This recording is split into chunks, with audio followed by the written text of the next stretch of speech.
there's some coach beef. Nothing with that. All right. We haven't had a rewind in a while. There isn't. Last Friday. It's been a week. Last Friday, right? It's been 1 week. There hasn't been a game. It's been 1 week. How did we both go there? It's been 1 week since we had a rewind. And we will have a rewind on Monday after the recap of this Kings-Warriors game. But we thought we would look back at some of the good, the bad, the ugly, the best, and the worst of the pre-All-Star portion of the Kings schedule. So, without further ado, let's do it. Kings Rewind time.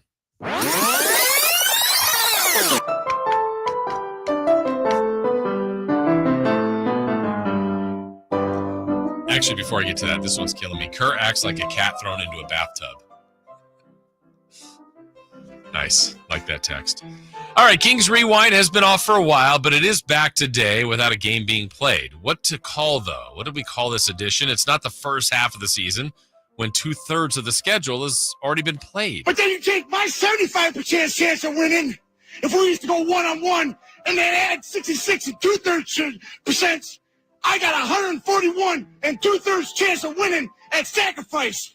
See, Joe, the numbers don't lie, and they spell disaster for you.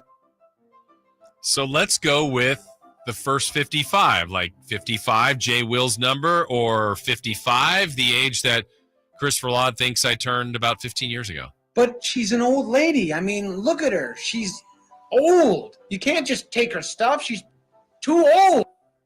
I asked for that one. As we look back at the Sacramento Kings 2024-2025 journey so far, we must start at the beginning.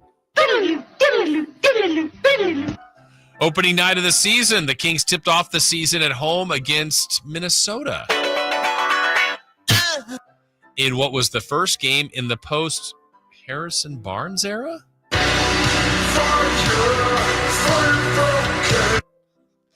Kings head coach Mike Brown put out his opening day starting lineup of new King DeMar DeRozan. I'm glad D-Rose came home. Y'all didn't deserve him either.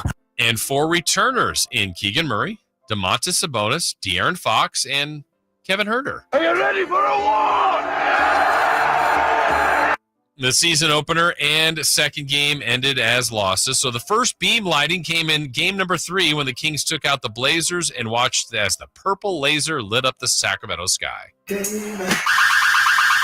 In early November, the Kings made a trip to South Beach, and in the closing seconds, Domantas Sabonis with a putback to beat the Heat by 1.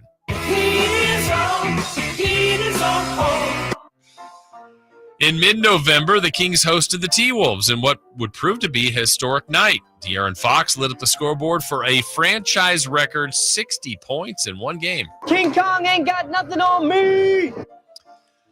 Year 2 of the in-season tournament was not so kind to the Kings. As quickly as they entered the Cup tournament, they were abruptly dismissed. Oh, that's easy. In December, the Kings hosted the Utah Jazz in what seemed to be a non-eventful game. Red Velvet led the Kings in scoring that night, but the headline became the 8-minute, 18-point outburst to complete the rout by Doug McDermott. I'm loving it.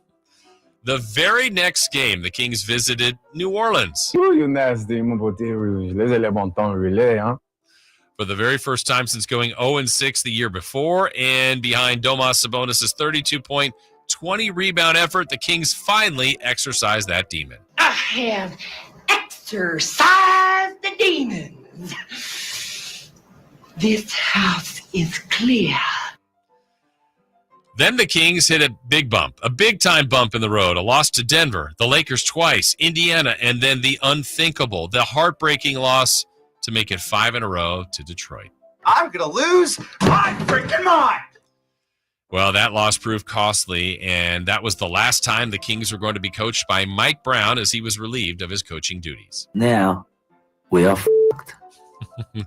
Well, the organization called on a former player and a former coworker of ours, Doug Christie, to take over. What is significant is I felt the touch of God.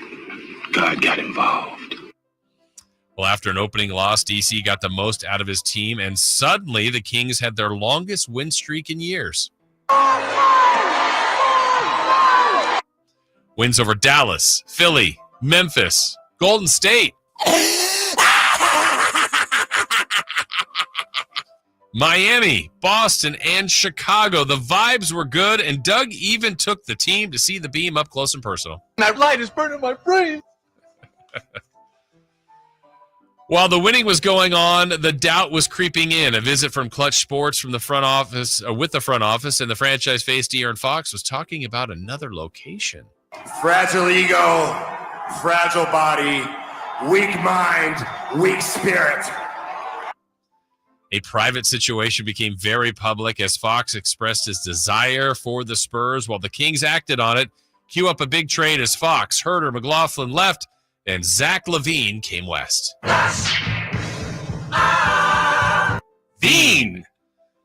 New additions of Jake LaRavia and Jonas Valanciunas joined the squad too. We have the meat. So the Kings, they make it to the break without their former coach of the year, without their franchise point guard, and without an all-star again. Hello. It is me you're looking for. So next up, the final 27, which begins tonight at home against the Golden State Warriors. Let's do it!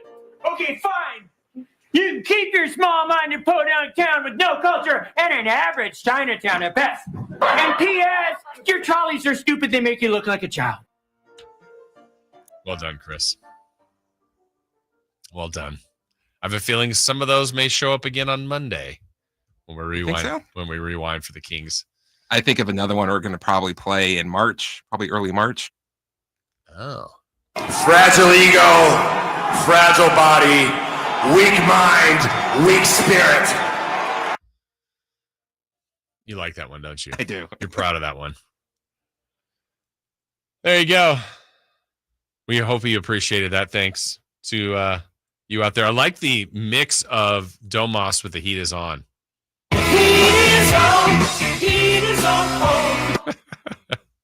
Well done. There you go. If you missed the first half of the season, the first 55 games, now you know. Someone just woke up from a coma and they're like, oh, how are the Kings doing? Let me know what's going on. Well, here you go. And now they're going, I want to go back in that coma. Send me back.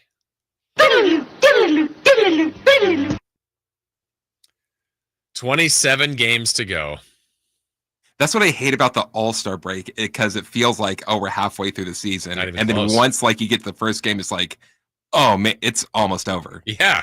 I mean, they only play tonight. They don't have games this weekend. But I think there's 3 or 4 next week. It's going to fly by. I mean, we're almost to the finish line, but that's why they're all important, including Unbelievable. Look, we're already at game 56 today. My goodness.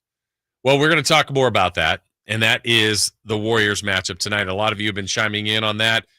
How do they do it? How do they beat the Golden State Warriors tonight? They've done it twice this year. Tonight will be a different look. Who guards Jimmy? Who guards Steph? What are the importance keys to this matchup? We've got that coming your way next.